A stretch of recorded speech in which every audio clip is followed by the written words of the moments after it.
As we finish up our chapter 4 dealing with integration, we're going to jump to what our book now calls from chapter 8.6. We're going to look at just spend a little bit of time dealing with numerical integration. And we're going to learn a couple rules, the Trapezoid Rule and Simpsons Rule, to approximate the value of a definite integral. And then we're going to look about how much of an error are you going to make when we're doing these numerical integrations. So this is basically a way you would approximate an integral if you cannot figure it out, if the limit is too hard to do and we can't find an antiderivative. So what we've been doing works pretty slick as long as we can find an antiderivative.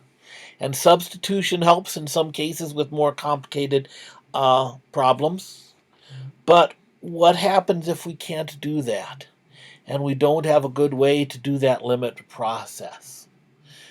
We want some way that we can approximate this integral. And we're going to go back to square one where we started doing this integration and see some ways to do that.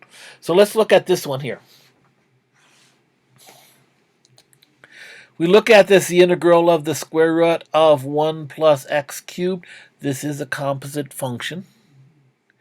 I don't find any way I can find a value of u where the derivative of u is also involved in here. So our substitution method, the u substitution, our general power rule, our patterns are all out. I definitely don't want to start doing limiting processes on here. So when we first started doing this, we did rectangles and said, okay, let's do inscribed or circumscribed rectangles to approximate and get some value in between. That was going to the limiting, building up to the limiting process. We did the midpoint rule where we would go, oh, let's go halfway between them and use that to approximate ours. I'm going to take a clue from what we call this section, or what we were saying one of our lesson objectives was the trapezoid rule, and I'm going to try to do this with trapezoids. Because you see, if I would say just break this up into 5 pieces, and on each piece draw a trapezoid, you notice on a lot of these it's pretty linear. We come back to here. When we're looking on this strand, are these intervals from between whole numbers, a linear representation is pretty close, except when we get down to the bottom. So this idea of let's just make some trapezoids can get us an approximation. So we got to remember what was, again, the area of a trapezoid. So the area of a trapezoid is 1/2 base 1 plus base 2 times the height. Well, if we kind of put it on its side, then we could say 1/2, say f of x1 plus f of x2, because these would be our two bases, and our height would be our delta x, because that's our height is actually the width of all of these, and they're all the same. So we could come along and do that and start looking at these, instead of plugging numbers right onto here, I'm going to take this 1/2 delta x and just make this delta x over 2. And this first one, I'm going to have f of 0 plus f of 1. Now I'm going to add this next one, and these are common factors, so I can just add this in together. Next one is going to be f of 1 plus f of 2. This next one is going to be f of 2 plus f of 3. This next one is going to be f of 3 plus f of 4. And this next one is going to be f of 4 plus f of 5.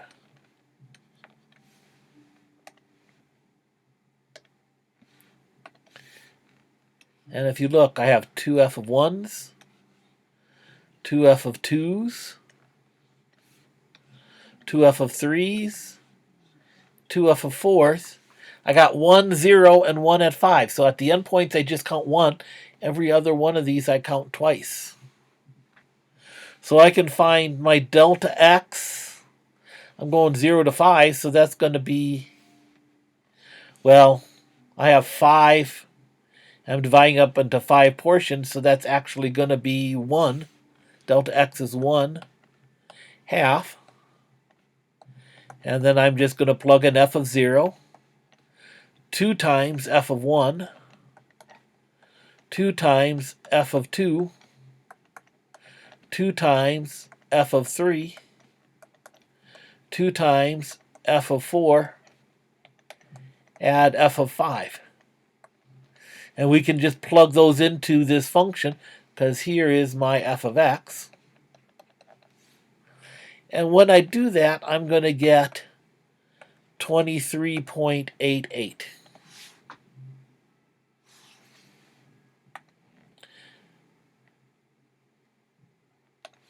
Now, if I use the calculator, I plug into the calculator and let it do its numerical integration and say, hey, what does the calculator think?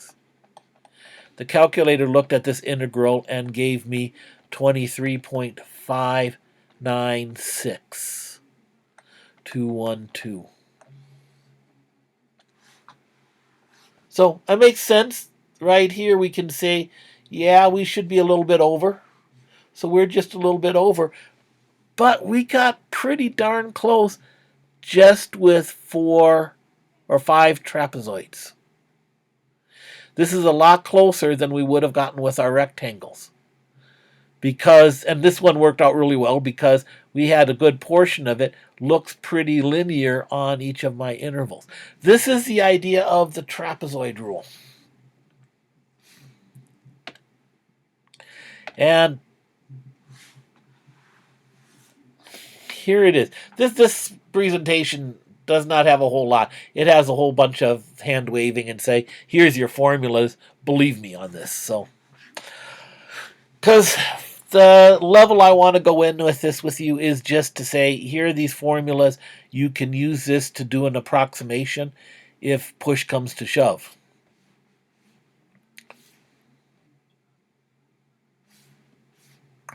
But you notice here we have this b minus a over n. This b minus a over n, that's our delta x. Oops, let's go back again. Over 2. And then we have the f of a, 2 times the next one, 2 times the next one, 2 times the next one, all the way until we get to the very last endpoint, f of b. And that's going to be, just do that once. This will give us an approximation of the integral. And this is a way to do it if none of our other methods work.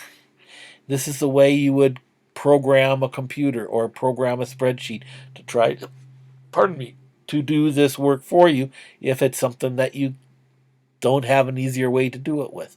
We take advantage of our computing power. So I not want to hit that one. I want to hit here. So give this a try. Play around with this. Pause the video. See what you can do. I know the cubed root of x. We can do this one. And I do want you to actually compute it using our power rules and what we've done with integration, this definite integral. But I want you to see where with n equals 4 and n equals 8, use the trapezoid rule to find the value of that integral both ways, then compare it to what you would get when you work through it, the way we were doing in earlier sections. So give it a try. Come back to me.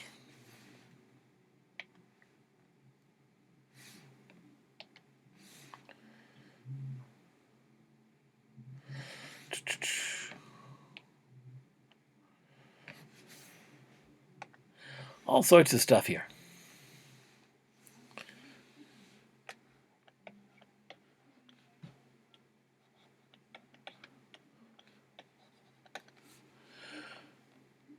When we come along, n equals 4, we're going to say 8 minus 0 over 2 times n times f of 0 plus 2f of 2 plus 2f of 4 plus 2f of 6 plus f of 8. So that's going to be 8 over 8 is just 1. So we're going to go the cubed root of 0 plus 2 cubed roots of 2 plus 2 cubed roots of 4 plus 2 times the cubed root of 6 plus the cubed root of 8. And that will give me 11.329. We take this up to n equals 8. So we're going to again have 8 minus 0 over 2 times 8.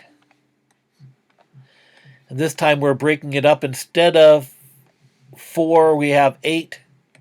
So we're going to start f of 0.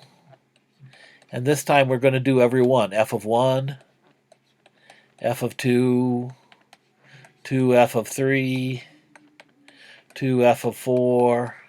You can see why this is good to do with a computer, because this is a lot of tedious work to do by hand. But if this was one we couldn't do it any other way, f of 6, 2f of 7, plus f of 8. And I'm going to assume you can plug this in, because again, f of x is the cubed root of x. So we do the cubed root of 0, cubed root of 1, cubed root of 2, so on and so forth. We are going to end up with 11.730. So again, not quite the exact same answer, but let's go back to what we've done before. If we go 0 to 8 of the cubed root of x is the integral from 0 to 8 of x to the 1/3. The antiderivative of x to the 1/3 is 1/3 plus 1 is 4/3, so x to the 4/3 over 4/3 evaluated from 0 to 8, or 3/4 times x to the 4/3 from 0 to 8. So that's going to be 8 to the 4/3 minus 0 to the 4/3 is going to give you 12. Now we did it with 4, we did it with 8. Neither one of these gave us 12, but just with 8 we're getting pretty close, 11.73. So we can get to a value reasonably quickly and get a better estimate with fewer steps with this rule than with what we're doing with the rectangles. That's the trapezoid rule. Now, Simpsons Rule, I'm going to let you dig into your book to get into more details on how this one comes about. The main gist of the Simpsons Rule is, we'll come back to midpoint rule gives us pretty close values. Like with the trapezoid rule, we're kind of assuming this linear approximation on this interval. What Simpsons Rule does is it says, well, let's go to a higher degree polynomial is going to give me a better regression. So Simpsons Rule, named after a guy named Simpson, what a surprise. He uses a second degree polynomial. So with a second degree, you need at least 3 points to do it. So you're going to use 2 intervals to get the 3 points to do that. Again, look through, if you're interested in that derivation, look through in your textbook. I'm not going to spend time working on this. It's not going to be one of the things I'm going to really evaluate you on once now. I just want to show you this approximation. So I'm just going to give you this formula. So we're continuous on AB. Notice here, n has to be an even integer, because to do those quadratics, you need 3 points. So we need 2 intervals to get 2 endpoints and 1 in between. So you notice in the pattern here, we have the first one, but we have 4, 2, 4, 2, 4, 2, 4, 2, and it'll always end up with a 4. And then the last, again, your endpoints, you're just going to use each one of those once. But the other ones, you're going to use more than that because of doing those quadratics on there. So, again, n has to be even, but there's your formula. So see what Simpsons Rule does with the same interval from 0 to 8 of the cubed root of x. So give it a try. Have fun with it. Come on back.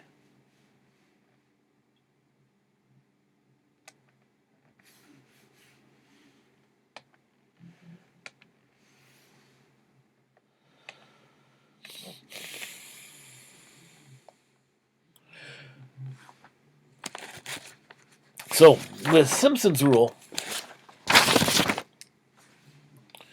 when we have n equals 4, we're again going to go 8 minus 0, because that's our interval. This time we go over 3 times n, which was 4. And we're going to take the first one, f of 0, plus 4 times the second, which was going to be f of 2,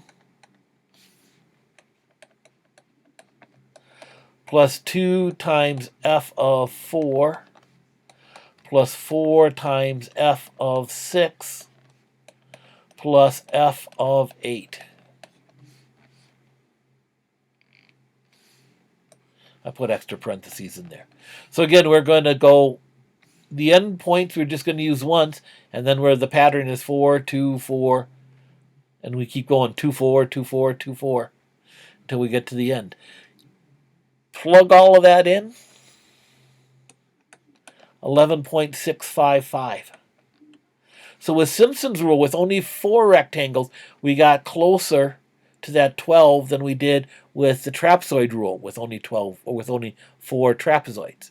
So we're going to get there quicker with Simpsons Rule, because the quadratic is going to give you a better fit than a line on there. The higher the polynomial we're using, the better we can. We could go to higher ones, but it starts getting to the point where it just defeats the purpose. So we stick with Simpsons Rule and the Trapezoid Rule. If we go to n equals 8, we're going to get 8 minus 0 over 3 times 8. And we start with f of 0. And this time, my delta x is only going to be 1. So we're going to have 4 f of 1, 2 f of 2, 4 f of 3, 2 f of 4, 4 f of 5, 2 f of 6, 4 f of 7. And you notice we're second to the last one, and we're back to 4. We have to be there. Otherwise, we have troubles. Plus f of 8. And by the time you crunch that all up, you're going to get 11.863. So again, we're closer to that 12 with 8 on n equals 8 on Simpsons Rule than we were with n equals 8 on the Trapezoid Rule. Simpsons Rule is a more complicated formula, but it will give you, again, it will give you better results. And you can get it with not a whole lot of dividing your interval up into a whole lot of divisions. So that's kind of the nice thing with this.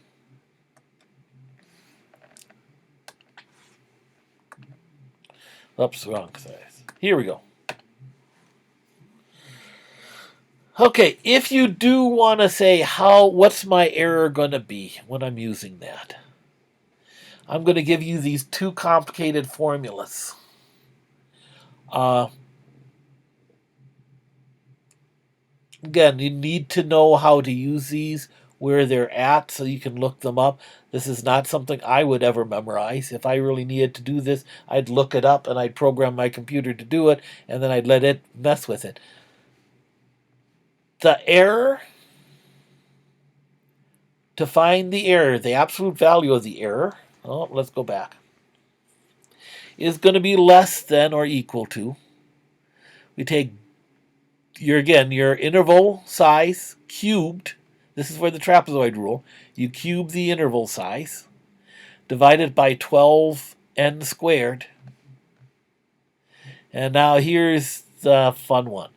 Times the maximum of the absolute value of the second derivative on the interval from a to b. So, it doesn't really want to mess with that. So to do this, you're going to have to find the second derivative and then maximize the absolute value on the interval, find the maximum value. Then we take it times this. This is going to give you your maximum error. As long as you have a continuous second derivative so that you can do this.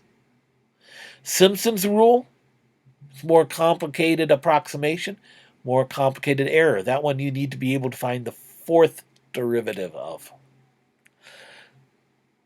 Sometimes it's more work than, it's a lot of hassle to find these. So again, you're going to use this only if this is your only way to do it. And you say, okay, I want to do this approximation. Now, how big does n have to be in order for me to get close enough to be useful?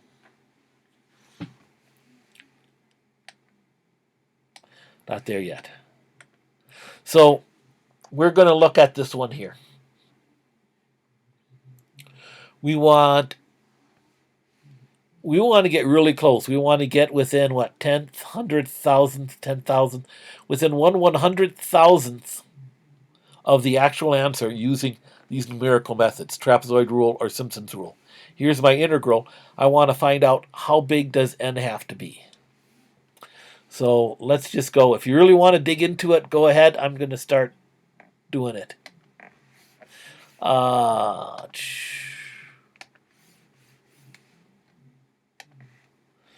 So, no, here. Again, I'm looking at the interval from 0 to 1 of 1 over 1 plus x dx.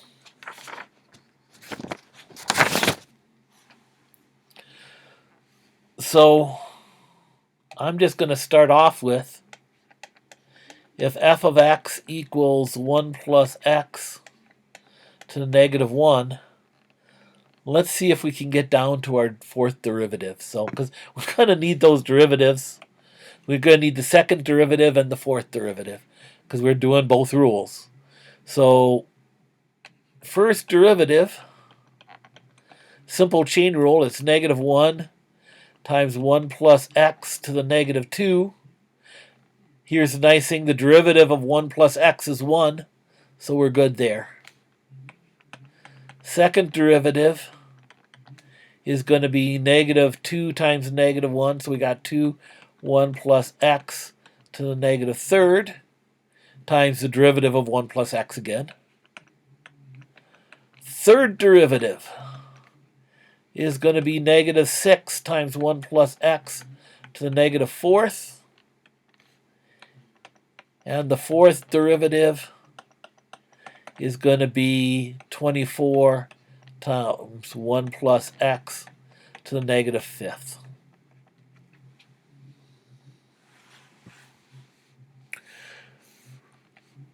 So when we look at this one, 2 over 1 plus x to the third, and my interval is from 0 to 1, your greatest value is going to be when x equals 0. because it's just going to get smaller when x goes bigger than 0. So my max value is going to equal 2. And likewise here, this is 24 over 1 plus x to the negative fifth. So this is going to give us a max value of 24. So that's going to help us out a little bit. Those aren't too bad to find those I mean, that's the main problem with these error formulas, is finding those second and fourth, especially, oh, let's find a fourth derivative. Yeah, just imagine if it's something that it's not nice to work with. This one's still pretty nice to work with. But for the idea of what you have to go through on some of these. For the trapezoid rule, our error formula was, let me look and pull that up again. I forgot it offhand. Oh, go here. Go back. Oh, okay. So it's b minus a cubed over 12n squared times that maximum value. So I want b minus a cubed over 12n squared times the max value is going to be my error. My error is less than this, and I need this to be less than or equal to 0.00001. Well, my b minus a is going to be 1. My max value was 2.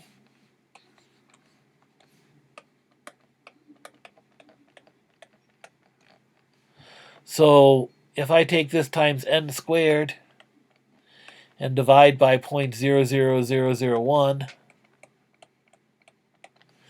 I'm going to get n squared is bigger than or equal to 2 over 12 times 0.00001, which is going to say n is greater than or equal to 129.1, and n has to be an integer, so n has to be greater than or equal to 130. If I would break this up into 130 divisions, I could get my error down to less than 1/100,000th using the trapezoid.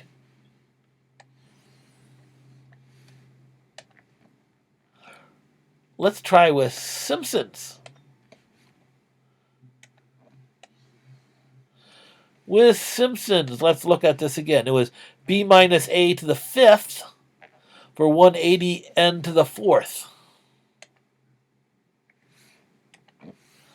So we want b minus a to the fifth, 180n to the fourth, times that max value.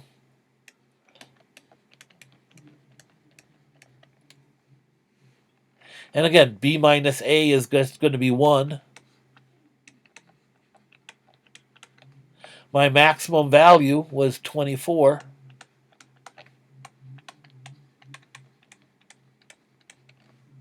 So again, we'll multiply by my n to the fourth. We'll divide by this. We're going to get 24 over 180 times 0.00001 is less than or equal to n to the fourth power. And we fourth root that, and we're going to get n is greater than or equal to 10.75. But again, for Simpsons rule, we need n to be even. So we can't be a decimal, so we go up to 11. 11's odd, that doesn't work. So we want n equals 12. So here we can start seeing the power of that quadratic over linear. It would take 130 trapezoids, or 12 if we're using Simpsons rule. Simpsons rule is better. Depends on, it's more complicated to use. Depends on where you want to go with that. But these are just, again, numerical methods. If you're doing this, this is something you're going to be using technology to do. If you're looking at, well, how does your calculator does it? It's probably doing some variation of one of these. When you're looking it up on some of these places, if you're using the internet, you're using different programs to do a numerical integration. This is some of what's behind. So we just want to show you a little bit what's behind here. Not going to get into a lot of detail, but I want you to explore a little bit with that. So give that a try with these problems. Have fun.